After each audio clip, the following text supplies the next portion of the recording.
In 1964, with the culminating Civil Rights Act, my father got transferred from New York down to Tampa, Florida.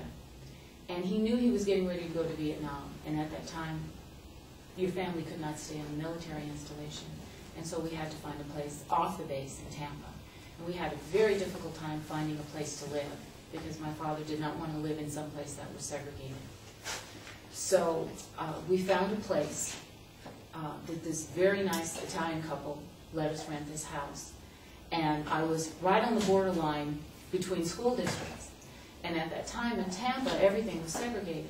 So the only school for me to go to when I was going into second grade was going to be 10 miles away, which meant I was going to have to get bused. And my father was adamant. He was adamant that's not going to happen. You're not going to get bused when all you have to do is walk 4 blocks away and go to school. So he sued the school board, the Tampa Unified School Board. He sued them and won. And I was able to walk 4 blocks to school instead of having to be bused 10 miles away. And at that time, I didn't really understand the impact of it. Just being able to walk 4 blocks to go to school instead of having to get bused. It was a different experience going to the first school, though, that I did go to there, because everybody asked me what I was. There was that question, what are you? People would come up and touch my hair, look at me. They thought I was Cuban, or then they thought I was Haitian, or then they thought I was Puerto Rican. Or they never really knew. They never really knew what I was. So when I say be persistent and don't give up, that's one of the things that my father taught me. Because he could have let it go. He wasn't going to be at home. He was going to be gone. But he said, no, you are not going to a segregated school, and you are not going to be bused 10 miles away. So that's when he sued the school board and won. That was another question I was going to ask you, because I do notice that in our culture, as African American women, I notice we get judged a lot within the different shades of skin. As in this female being too dark, or as in this one being too light, still under being African American. Why do you think that is? Or why do you think that us as women, all of us being women, judge each other due to the different shades of skin? I think historically that relates back to the whole slave mentality of where the lighter-skinned blacks were in the house and the darker-skinned blacks were sent out to the fields to do the crops. Hence the dissension between light-skinned blacks and dark-skinned blacks. Oh, you think you're too good because you're light-skinned? Because if you were light-skinned, chances are if you were in the house, maybe you learned how to read. You see? But if you were in the field, you never had that opportunity. And I think it was something that was ingrained in the black community, and it began to impose a feeling of being better than somebody else simply because of the shade of their skin, which I feel is a tremendous injustice. I feel that hurts our community a lot. Not only in female, but in males too, because they keep that mindset, and it shuts down a lot of communication and a lot of contact within African American males and African American females.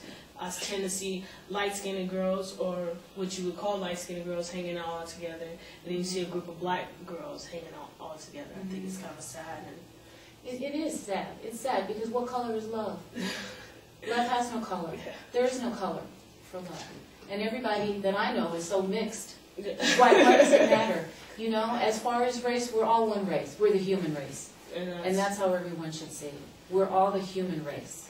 And that's an important way to see it at this day and age, is that we're absolutely fighting. Absolutely.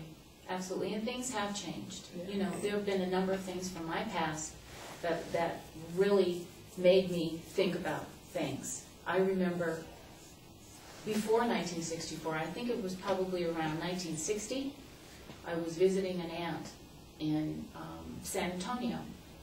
And I remember there used to be this huge park called Breckenridge Park, and they had amusement rides, like a Ferris wheel, and I loved the Ferris wheel, and I wanted to go on that Ferris wheel. So I remember driving by the park, and stopping and saying, oh, I want to go on that Ferris wheel. And she said, oh, okay, they're just setting up now. Let's go see how much it is for you to go and take it and go on a Ferris wheel. Well, we get there, we see the man.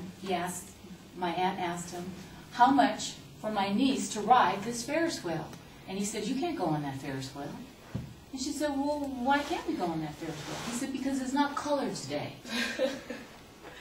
Wow. And I remember I was 5 years old and looking at him wondering, what's Colors Day? And my aunt saying, come on, she's just a little girl. Nobody else is here in the park. Nobody's going to know. Just let me buy one ticket so she can ride on the Ferris wheel. And he said no. And she spoke to him in Spanish. She was an Hispanic man. She spoke to him in Spanish. And he still said no. It wasn't Mexicans' Day. Yeah. So they had a white day, they had a Colors Day, and they had a Mexicans' Day. And this was in 1960 in San Antonio, Texas. Just right around the corner. A lot of people in our generation, I think, don't realize the sacrifices that our generation before us had to overcome.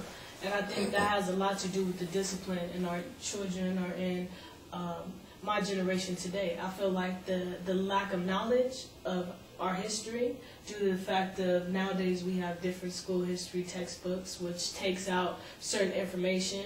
And Black History Month, actually on the History Channel, I absolutely don't believe I've seen any Black History Month documents on TV. I don't think I've run into any Black History commercials. I think I've seen more about the All-Star Game than actually this month being Black History Month. So, well, I don't think you're going to find it on many mainstream media channels, although PBS has been broadcasting all month long. On PBS, you can see things all month long. But the more mainstream the media is, the less you're going to see. I'm also talking about in our schools and in our community. Which is, it's sad. It really is. It's sad. Because Black History Month is everybody's History Month. Yeah.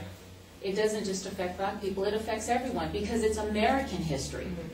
And it should be taught all year, not just in February. Absolutely. Thank you.